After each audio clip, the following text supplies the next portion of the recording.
Good morning, members and the public watching. Apologies for the late start, we just had some few technical issues to sort. Welcome to the Corporate and Governance and Audit Committee. I'm Councillor Yusra Hussain, chairing the meeting for Kirklees Council. I would like to start by saying it's an honour to be given this opportunity to chair such a vital and important committee. I'd also like to thank my predecessor, Councillor Will Simpson, for all his contributions and hard work to date. I'm going to welcome all the new members as well. And I look forward to working with you all in a positive and peaceful way. I'd like to start by moving forward to item 1 in terms of Yolandi advising us of any apologies. Yes, we've received apologies from Councillor Lee Richards, Councillor Paul Davis and Councillor Kath Pinnock. And in regards to item 2, I believe the minutes of the previous meeting, there's some amendments that were made to that. Yolandi, would you like to advise on that? Yes, this is the minutes. It's item 13, the annual report of the internal audit. Just an amendment to the first resolution that should read that the 2021-22 internal audit strategy and charter be approved, and on resolution 3 that the internal audit plan for 2021 is approved and that the committee give authority to the head of internal audit to vary the proposed audit plan as considered necessary, subject to reporting back as part of the quarterly review process.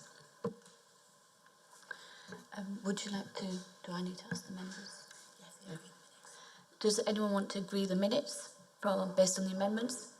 Yeah. Thank you, Councillor Taylor. Item 3, anyone wish to declare any interest?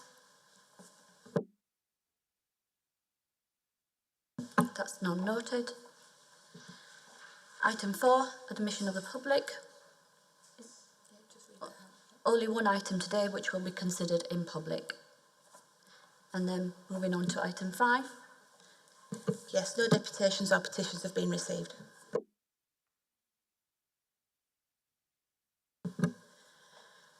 Questions by members of the public, item 6. No, we have no public in attendance today, Chair. So move on to item 7, which is the proposed amendments to the Council Procedure Rule 35. I ask Julie Muscroft to present the report, please. Hello, nice to see everybody back in person for the first time in a year and 3 months. I think it is actually the last time we met in person as Corporate Governance and Audit Committee. So I'm not going to spend a lot of time introducing the report today. It's a fairly short report. Hopefully you'll all have read it. An amendment was put forward at the annual general meeting, which was required to come back here for consideration and discussion before it's then considered at Council again on the 14th of July. There was an amendment to Council Procedure Rule 35(2)(3), which is set out at paragraph 2.1 of this report, which proposes that there is a ban on members of Cabinet being also members of Strategic Planning Committee or a subcommittee. The report sets out what other local authorities do and some other issues to consider. That's all I want to say. The outcome of this is to make a proposal to Council about whether the amendment is agreed or not agreed. Whatever the outcome, it will be considered at the Council meeting on the 14th of July. Thank you very much. Thank you, Julie, for the report there. I'd just like to invite any comments on the report. Councillor Taylor? Yeah, I'm supportive of this recommendation. I note the details in the report, and we've compared ourselves with the local authorities in West Yorkshire and York. We're not required to follow other local authorities. We're our own body and we make our own decisions. And I think what this is about the perception that is created. And we need to be really mindful of the fact that members of the public possibly don't understand fully exactly how things work at a council. and the perception that is created by a member of Cabinet who has been responsible for bringing forward a decision on a particular matter, then sitting and voting on a planning committee that is then taking a decision that is associated with that previous decision that they made as a Cabinet member, can be seen by members of the public as being inappropriate. We have 69 members of this council. There are plenty of backbench members who can sit on planning committees without needing members of the Cabinet to be those who sit on the Cabinet on that planning committee. And my strong proposal is that we approve this change and recommend to the council that it be adopted. If I may, Chair, I would ask for another item to be brought back to the next Corporate Governance and Audit Committee. There was a debate, stroke row, about this at full council at the AGM. And that debate took place because I had sought, prior to the annual general meeting, to get clear advice from the legal officer about whether or not we were permitted to bring forward this proposal as part of the annual general meeting. And I was unable to get clarity on that. I was informed by the legal officer of what their advice was. And their advice was it would be more appropriate to bring it through this committee first. And I don't disagree with that advice. The question I was asking was whether it was legal and lawful for us to move that proposal at the annual general meeting, because my reading of the Constitution, and I'm no expert, but my reading of the Constitution was there was nothing in the Constitution that specified that we could not do that. My understanding of the Constitution is that we have a permissive Constitution. That is, we are permitted to do things unless the Constitution states otherwise. And secondly, the advice that we seek from our legal officers is this lawful in terms of taking this action would be illegal under,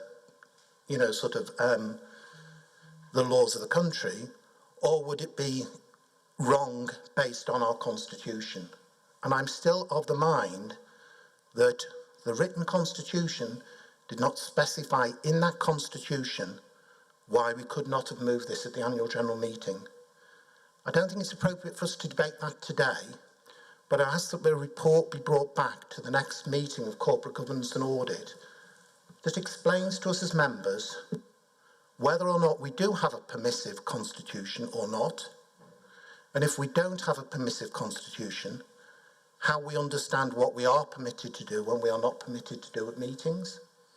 Because we need to be able to have very, very clear advice from our legal officers. So if we're told we can't do something, that needs to be explained in the manner of, we cannot do it because under Constitution section, Council Procedure Rule 3.7.56 or whatever it may be, states that that is not something you're able to do.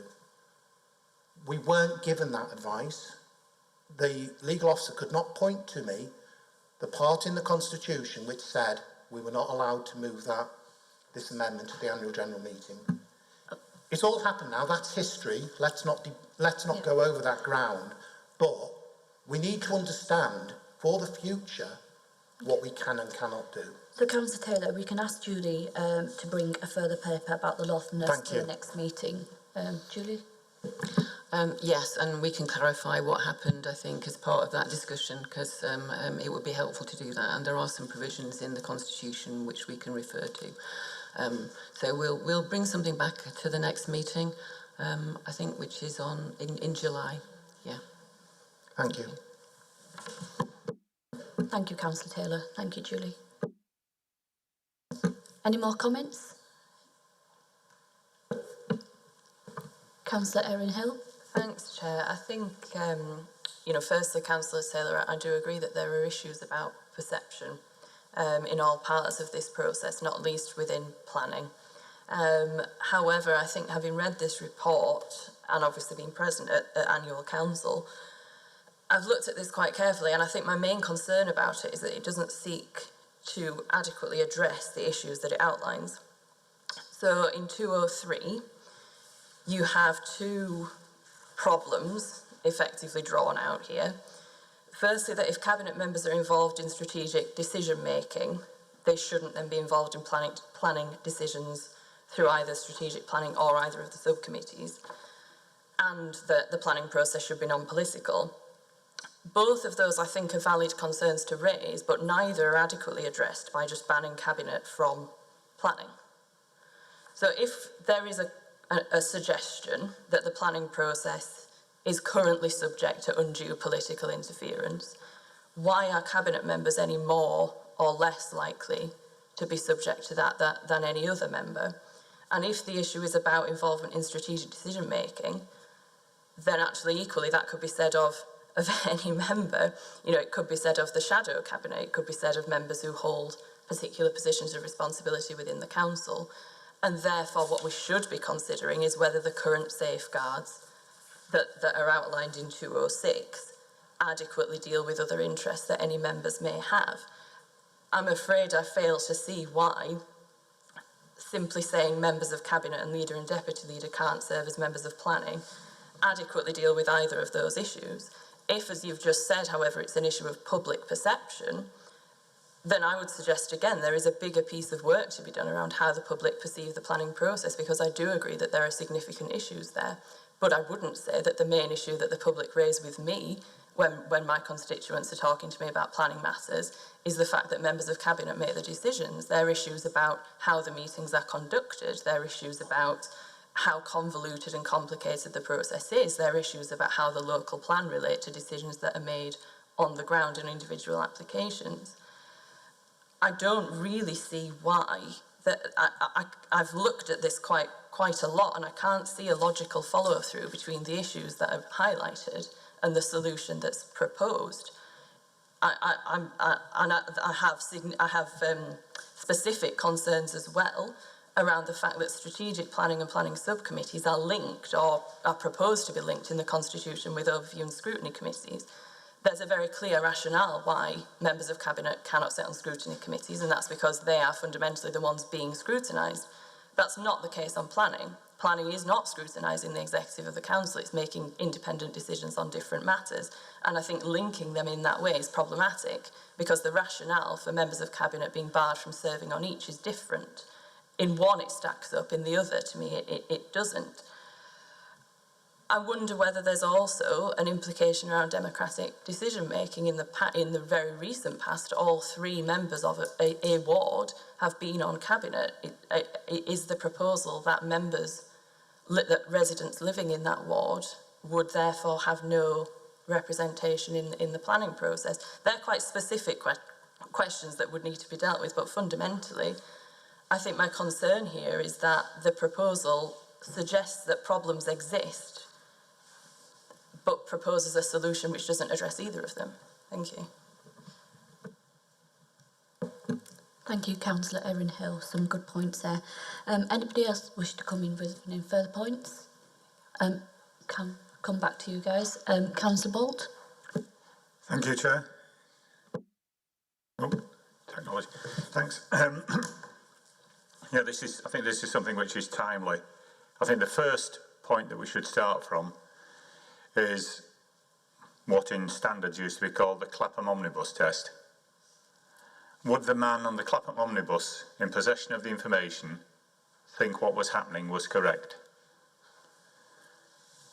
And as Erin has just said here, planning should be about independent decisions. So we look at the governance in Kirklees. Cabinet is a collective decision-making body. Some local authorities work where cabinet members have delegated responsibility for their portfolios. In Kirklees, they work on collective decision-making.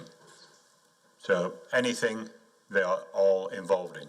So quite rightly, cabinet should be seen to be promoting the economic interest of the area. Quite rightly, cabinet should be seeking to attract investment to the area. And I can give a specific example that relates both to cabinet and to planning. Some years ago, cabinet were involved in discussions with David Brown's about retaining their business in Kirklees, and I think there was a decision where there was a financial agreement made about Lockwood, and David Brown's were then linked to a planning site in Murfield. When that planning site went to committee, at that time, using substitution 9-day rules, the leader, deputy leader and other members of cabinet sat on the planning committee. Now, I know how the general public felt about that, because there's well, hang on a minute, on the one side you're wooing developers, and on the other side you're making decisions about their planning applications. And you only have to look on many, many social media discussions to see the low confidence that members of the public have in a planning process. Again, I would refer back to, on the paper, 2.06, question 1, it said members who sit on committees are required to undergo planning training. And again, I've had experience where members of a planning committee, substantial numbers of members of planning committees, have not had that planning training, yet the decision was said to be sound. So there is a public confidence issue here, and as has been alluded to, what we're talking here is one person on each planning committee. One person on each planning committee is a cabinet member. Are we really saying that there aren't sufficient quality of members to be able to do that? The issue that Erin raised there about where if 3 members, and I believe that's happened in several wards before, are cabinet members, residents are not denied any representation, because those cabinet members can still make representation on behalf of their residents at the planning committee. The only change it makes is that those 3 ward members would not be on the decision making of a planning committee. And if they were on cabinet, it would be argued that those residents have stronger representation, because in the lead up to a planning committee, the cabinet members in cabinet briefings and others would be able to look at what was coming forward and say to their officers, as a council, we wish to see this develop or not. And we've seen that in several places. The issue about public perception and public confidence has been recognised, that there is currently a request for an independent review into the planning process in Kirklees to try and address several issues of public perception and also the practicalities. Because personally, Chair, on a planning committee and a planning application, I don't see why a developer gets to speak last. Because if you're proposing a development, you should speak first and other people subsequent. So that there's a lot of public concerns about the planning process. And this is just one aspect of it, and it's a minor aspect in some ways, that we're talking one member of a committee, but it's major in the fact that those members of the committee may have a preconception about it. They may have discussed it in a cabinet briefing, and obviously, as we say, if it's a major industrial issue, it ties in with the local plan, which is a cabinet policy. Cabinet steered the local plan through the process. So then to be sitting impartially, again, the public don't always see that. So this is clearly to try and put the public confidence in the council as a whole and the planning process beyond reproach. And is one person on a committee, is losing one person on a committee worth losing the public perception? Thank you. Thank you, Councillor, for your comments. I'd just like to ask Julie to confirm what happens with the training for planning, please, just for clarification.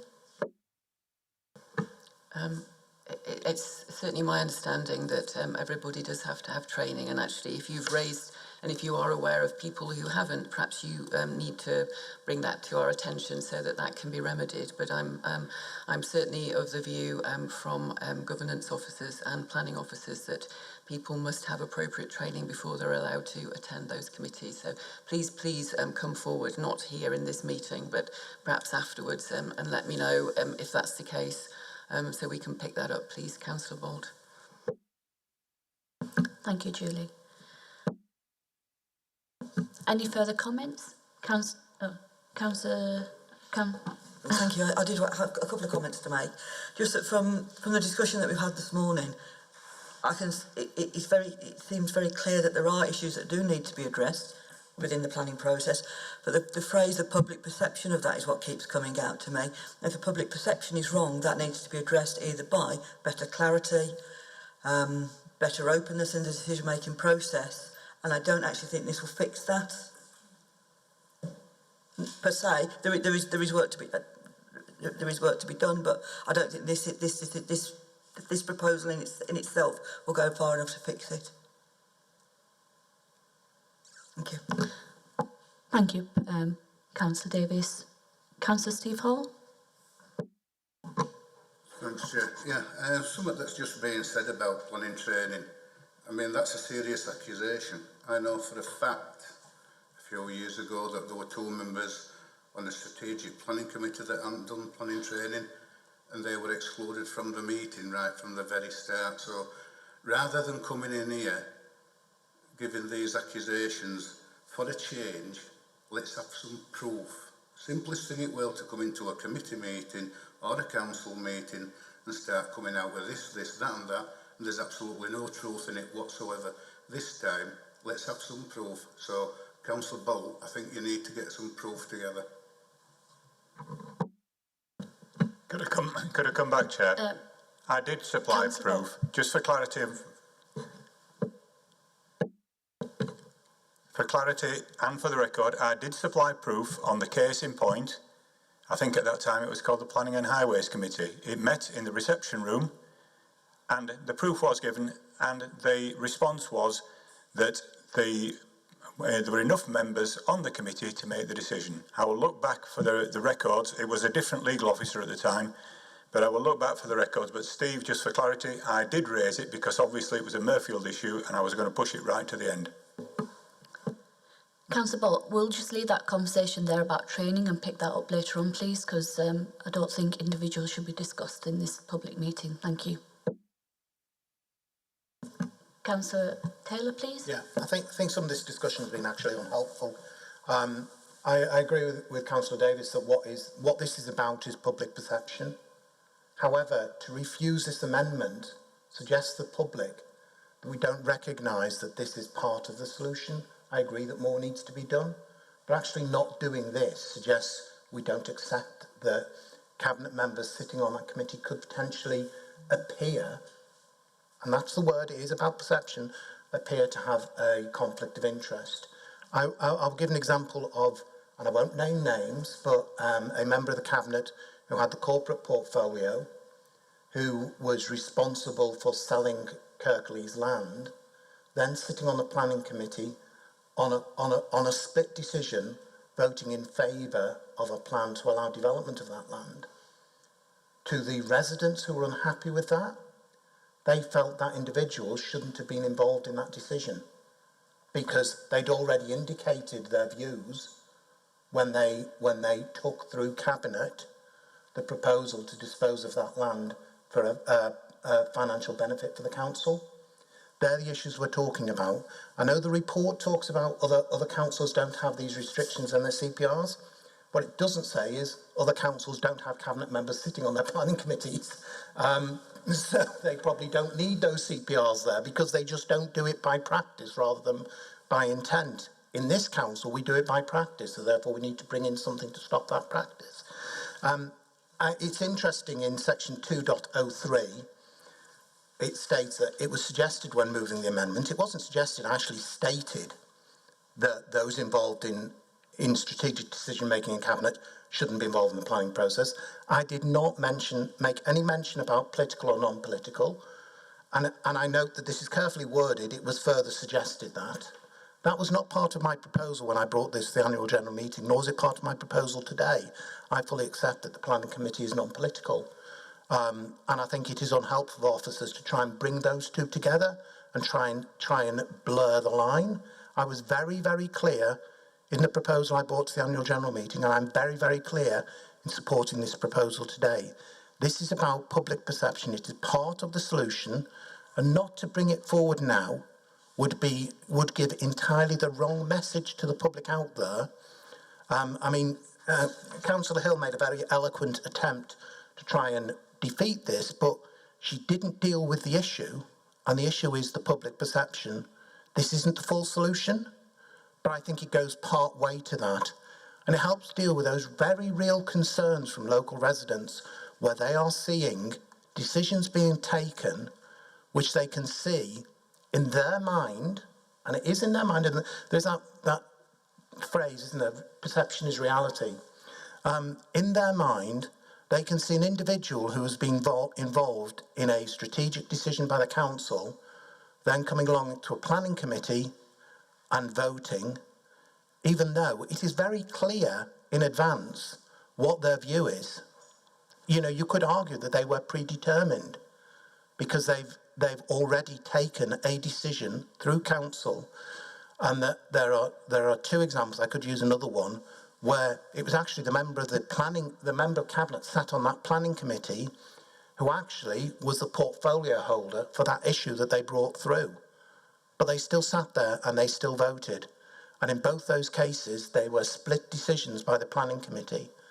So the public are left there thinking, well, this is a bit of a stitch-up, because the cabinet member who's brought forward this strategic decision has turned up at planning to make sure this goes through.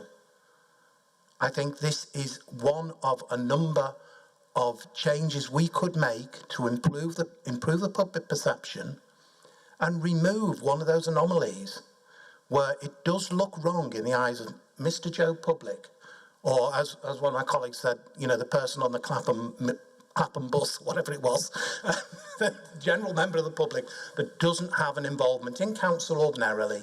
We all know from our own residents that a lot of times people only get involved in planning matters when it's personal to them and when it impacts on them.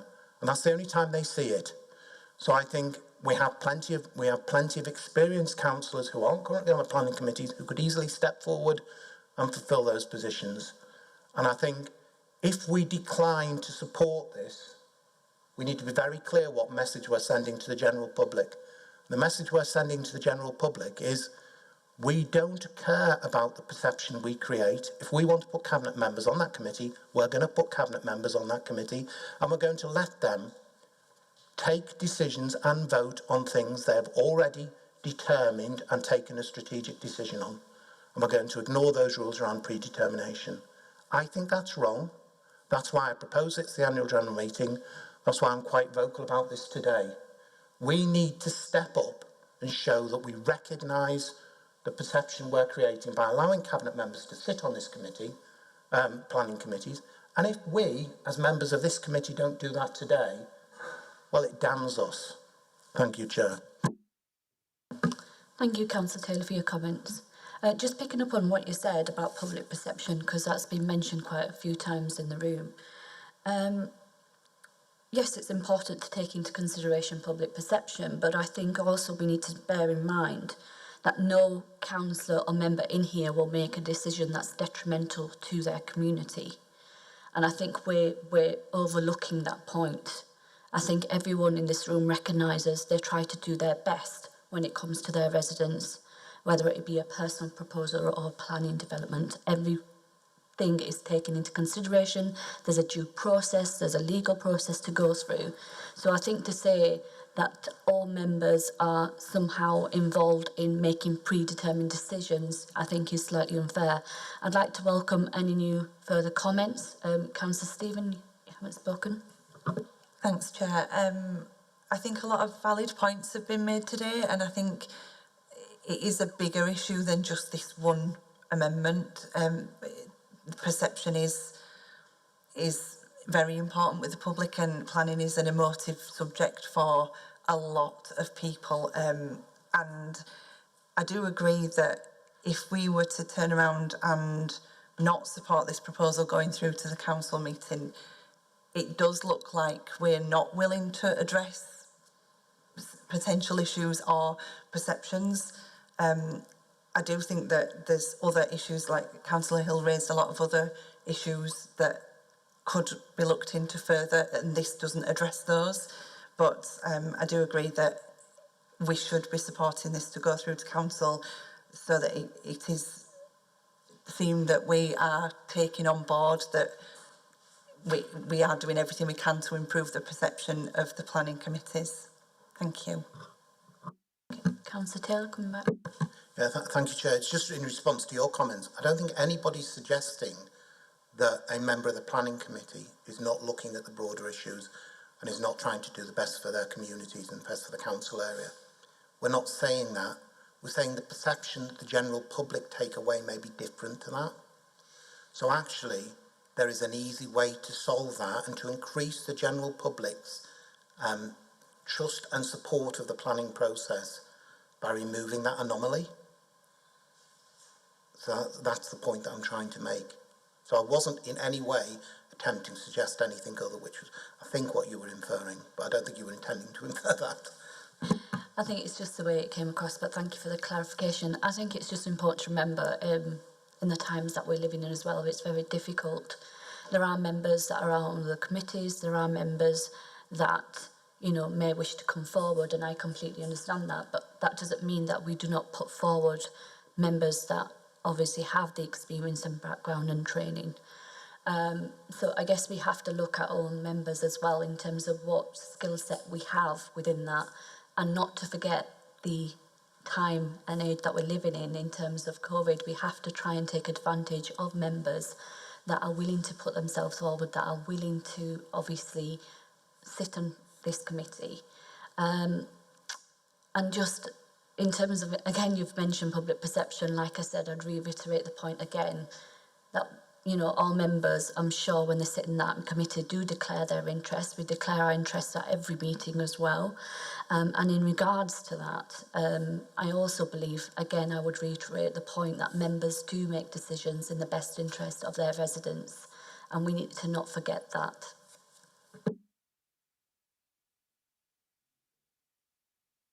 Councillor Taylor. Again, in response to that, if you are finding it difficult to find members to sit on the committee, we have one cabinet member sat on heavy woolen. There was a place gifted to the Labour group by the Home Valley Independents. So you actually ended up with one more member on that committee than you originally were entitled to under the proportionality rules. If you're struggling to find somebody to replace the cabinet member, I'm sure one of the other political parties would step up and provide a member. It is a non-political planning committee, so it doesn't necessarily need to be another Labour member that sits on there in place of the shadow cabinet, in place of the cabinet member. So we need to bear that in mind as well. Thank you for your comments, and I think you've highlighted that well in terms of non-political. So I guess anyone that sits on there does make a decision in the best interest of the residents, and it's non-political decision, which is why I'm confused as to why people feel that the public perception would be any different. Erin's points were quite valid in the sense that it's a process that people get frustrated with. It's the length of time that we're having, and that's out of our hands due to the COVID situation. It's things like Erin that's highlighted that frustrate residents. And, you know, when there is a conflict of interest, members have stepped away from that. I know personally when I've done that, when I've not got involved because of the conflict of interest, and other members have even, you know, presented cases forward. So, yeah, I'd like to take in comments. I think I saw Erin's hand up. Thank you. Yeah, I think, you know, firstly, I wish I had the confidence to open my mouth and be certain that what came out was the representative opinion of every single one of my constituents. I think that you clearly do a lot more public engagement than I do, Councillor Taylor. I think the concern I have here, and one thing that I think is extremely damaging to public perception, is when a systematic issue is raised, as it is here, and our corporate response is to tinker. We change a sentence in a constitution that refers to a body. We don't make any fundamental change. And this isn't fundamental change. You might suggest after prompting that it might precede fundamental change, but actually, if this changes one member on a planning committee, then will the public perception actually shift at all? I think if you were serious about reinvigorating public confidence in the planning process and in the council, you would have come up with something better, and you would have done it before now, because lack of public confidence in the planning process, sadly, is not new. So I think Councillor Taylor's last point about potentially replacing Labour members with members of other political groups is perhaps indicative of why this is really here. And again, that is incredibly damaging to what you might call public perception. So, you know, if you want to tinker with where cabinet members can and cannot say things, then go ahead. But actually, if you talk to the people, not just the men on the Clapham omnibus, you might find that they wanted something far more far-reaching and that they wanted it quite a long time ago. Thank you, Councillor Hill. Any further comments? Yes. Can we go to Councillor Bolt? Is that okay? I'd like to respond to the... Oh, right, okay, that's I'd like fine. to respond. Councillor Taylor. I did not make any suggestion that there was anything political. I said if the Labour group couldn't find somebody to replace the cabinet member, they could, of course, give up the extra place they were gifted by the Home Valley Independents. So they were gifted an extra place on the planning committee, over and above those that are entitled to under proportionality rules. And they could give it to another party, to another member, if they were struggling to find someone. I didn't say they had to. I said if, as the chair had suggested, that there may be difficulty in finding alternate members to sit on that planning committee, which is what she said, I said there was an opportunity to give that place up to one of the other parties because it was gifted to them by another party. That was the only thing I made. I was not suggesting anything political at all. So don't try and suggest things I'm not suggesting. Councillor Hill, do you want to respond? Not really, no. That's fine. Councillor Bolt. Thanks, Chair. From Erin's comments that seem to suggest, and forgive me if I misunderstood, that there's a bigger review needed of the planning process. If that's what Erin is suggesting, then I hope she's supporting what Murfield Town Council put forward, which called for an independent public commission on the planning process in Kirklees, which so far has been resisted by planning. Let's have that independent commission. Erin also talked about the gauging of public perception. I know in Murfield what the public feel because we have a Facebook group which has 11,000 Murfield residents on it. And their view, therefore, is representative. And every time you mention a planning issue, you get this negative and somewhat detrimental comment about the whole process. People do not have the confidence. In terms of the issue about cabinet members, if members look at some significant planning discussions recently, cabinet members have been ones who have been taking a very strong lead on that. I think at the Castle Hill issue, your cabinet members were taking a strong position. At the Granny Lane issue in Murfield, it was a cabinet member, when there was debate about whether this should go forward, it was a cabinet member who said, on balance, it's worth taking the risk of building on the floodplain. Cabinet members have also got the additional burden and responsibility of delivering the local plan. As an administration, the council, the cabinet, have to deliver the local plan. So the public, therefore, see that there is a conflict. And also, as we move forward, we're going to look at the Huddersfield and Dewsbury regeneration and blueprints, which have heavy cabinet involvement, the buying buildings up. If those buildings, when they come forward for planning consent, have any issues with them, then the cabinet members have that split that on the one hand they may have bought a building, they have a commitment to regenerate that area, which is quite right, but if there are planning issues about developing listed buildings and others, people need not to even have the perception of conflict. So I think this is a storm in a teacup. That is it such a big deal to replace cabinet members with members of the same group? You made the point, Chair, about members' experience. If you only put people on the committee who had experience and knowledge of that committee, you'd never change the members. The way that people get that is initially through the planning training. That gives them the introduction to what's expected. But they get the experience by sitting on a committee, by researching things, and by absorbing, when something comes up, they'd look further into it. So we need to see new faces on there so that we can have that cross-party, the strength in depth of people, that if somebody's missing, if we need to substitute, you can have that same experience.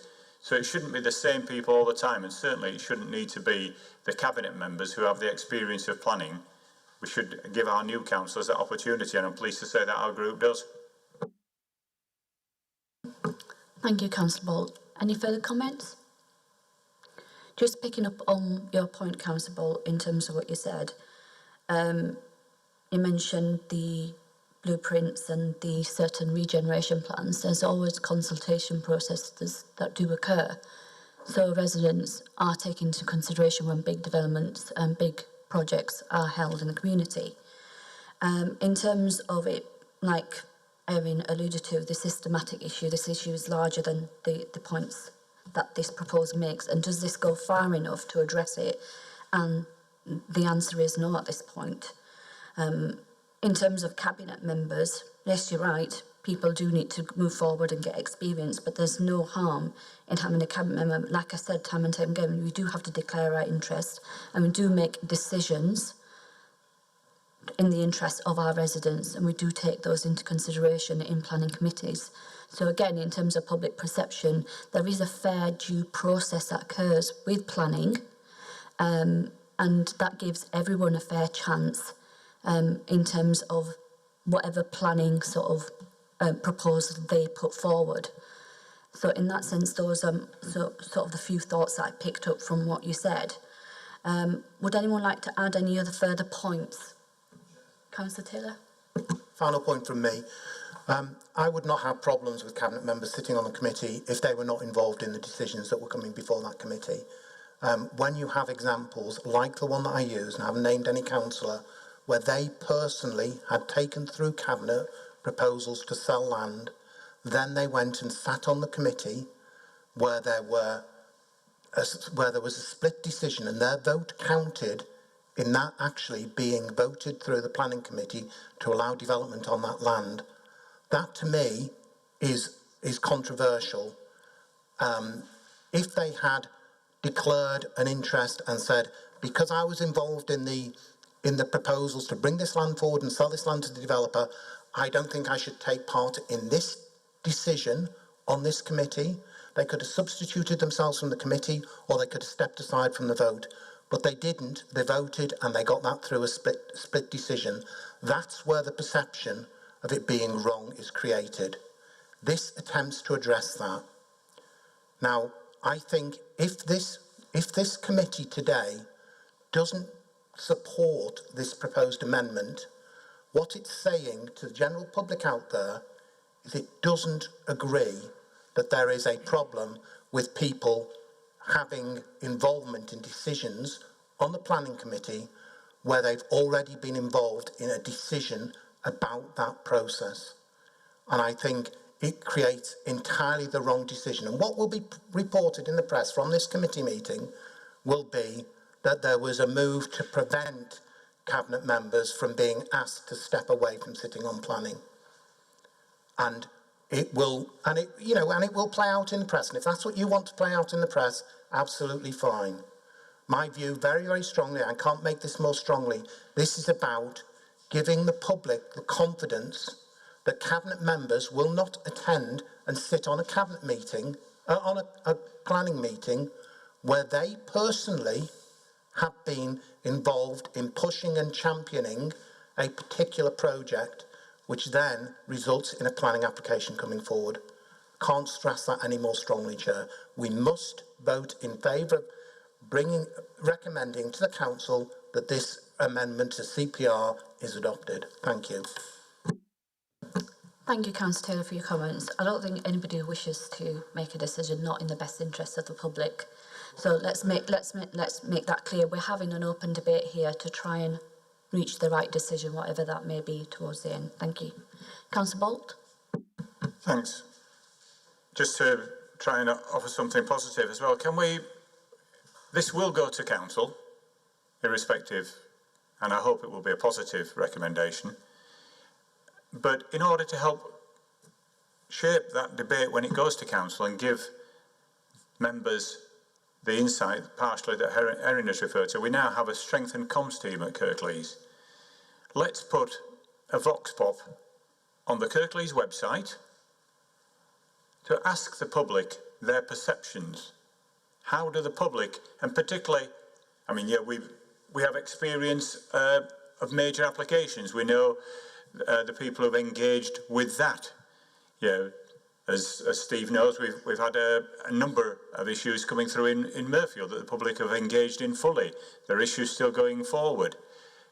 Let's get something out to ask the public, who we are talking about today, do you think that it is right that cabinet members sit on the committee? We know what we get from our feedback, but in order to get that rounded decision, we've got a comms team, we've got access to social media and everything else. Obviously, as John said here, we've got the newspapers watching. Let's get some more meat on the bones of that when we get to the decision at council members will have that further information, that it's not just what we get told, but the public can then have their say.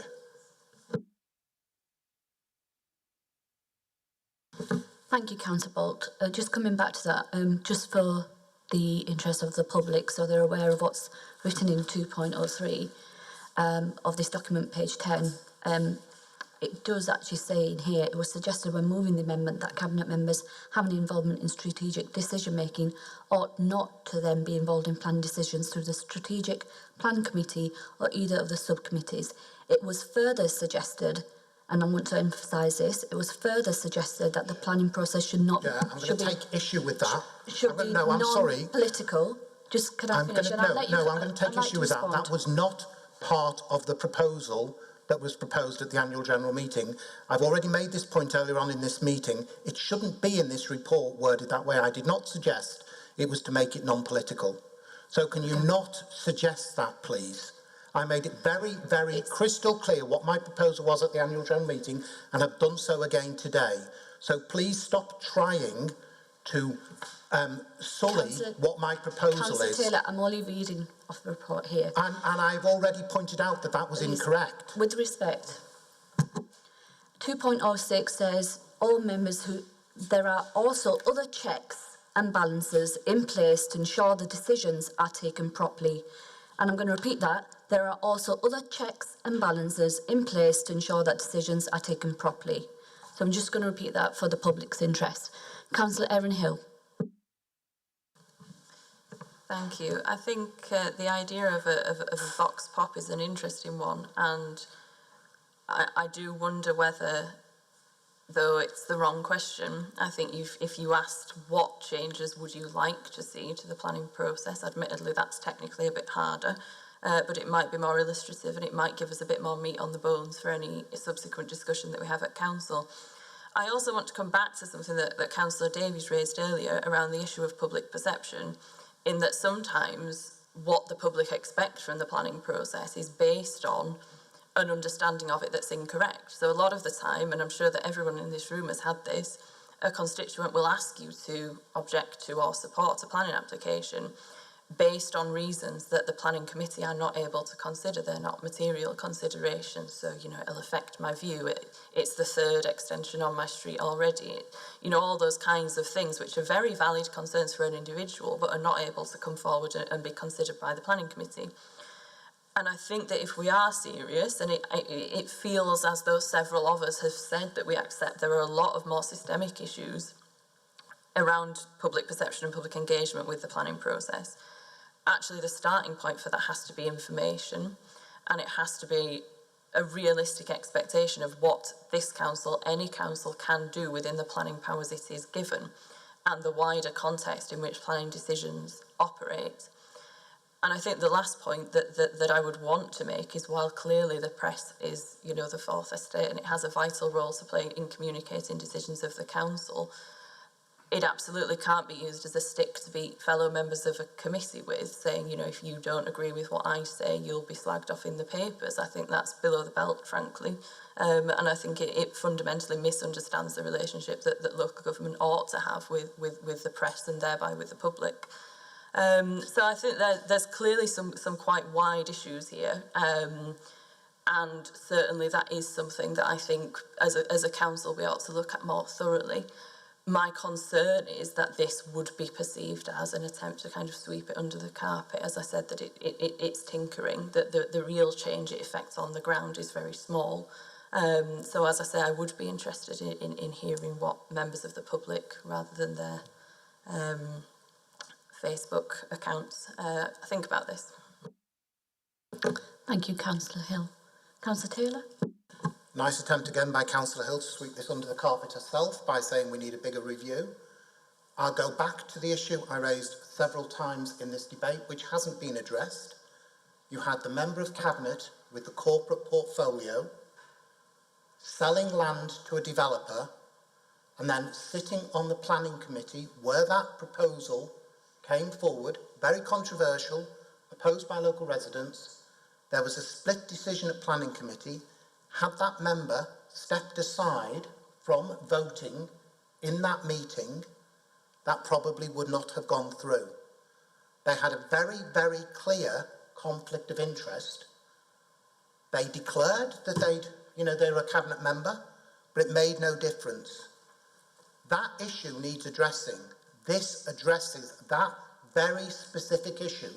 I have only ever made very tight arguments and considerations about this proposal. I've not attempted to widen it or suggest anything else. I fully agree that members of the public don't like the planning process. I fully agree that when somebody's building something next to them or their neighbour is building an extension next to them, they don't like it. It doesn't matter what the reasons or rationale are, they don't like it and they never will like it and they're never going to say to you that they like it. This is about dealing with a very, very tight, specific issue which has been a real problem that has been created in this council. It is not replicated across West Yorkshire because across West Yorkshire, members of the Cabinet don't sit on planning committees. Can I move that we move to a vote? Because I don't think if we debate this for another hour, we're going to get any further because I think everybody has a firm view. Thank you. Thank you, Councillor Taylor. Councillor Hall? Just like to point out there's Wakefield that don't allow cabinet members to sit on planning. All the other committees on, or all the other councils around here do. Thank you, Councillor Hall, for that clarification. I was just about to bring that point up. Councillor Bolt? Yeah, just to respond, Steve's point has been dealt with before by Councillor Taylor, that there's only Wakefield that don't allow it. The point is, in practice, does it happen in other areas? It may not be forbidden, but in other areas, how many of them recognise the public perception and don't put cabinet members on? We don't have that before us. What all we have is what's in the Constitution. Kirklees could be seen as very proactive in saying we recognise public perception, we want to be seen to be open, transparent, etc. And therefore, we're going to say, in this case, one member of each committee will be replaced by another member from the same political group, and therefore the people who are charged with the overall administration of the council, the strategic direction, are not involved in a planning process. And there's some misconception. The leader himself thought that planning was a quasi-judicial process, which it isn't. But members should still appear to be not involved, and that appearance of involvement is what we are making sure the public get clear, that there is no appearance of wearing two hats at the same table. Thank you, Councillor Bolt. Am I saying this? Sorry, Julie. Councillors, I wondered whether it was worthwhile clarifying a point that's come up a couple of times about what happens elsewhere. As you've already suggested, there's only one of the councils that doesn't allow it. But I think, Councillor Taylor, you raised the question, but we're not sure whether people actually do or not. I think that there are a couple of councils who do have members of their cabinet who are involved in some of their planning committees. But it's variable. If I can clarify, certainly Leeds and Bradford do not allow their cabinet members to sit on those committees, but it's practice rather than permissible. I think I probably have slightly different background to it, but from that was from overviewing to scrutiny. Okay, sorry. Well, mine was a conversation with fellow monitoring officers about what had happened, but I think that there are members of cabinet on planning committees, but it's variable from time to time, I think. So. I think everyone's spoken and made their comments. So as Councillor Taylor has asked or requested for it to be moved to accept the recommendation, can we take a vote on that?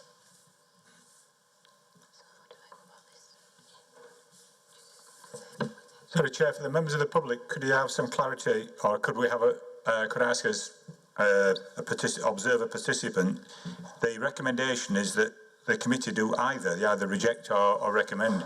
So I believe the correct proposal would be for a member to make a proposal on one of those options.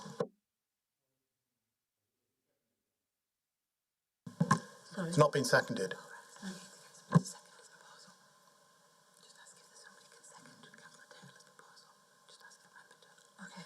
Is anyone willing to second that? I would second that proposal. Can we take a vote on that proposal? Who's for this?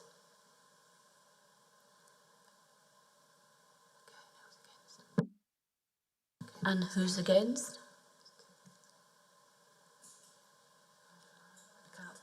Oh.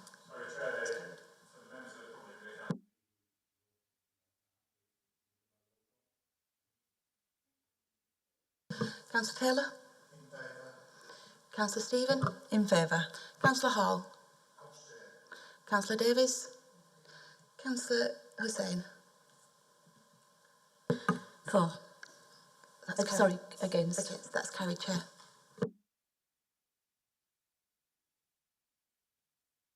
Okay, thank you. That's the end of the meeting. Thank you for attending.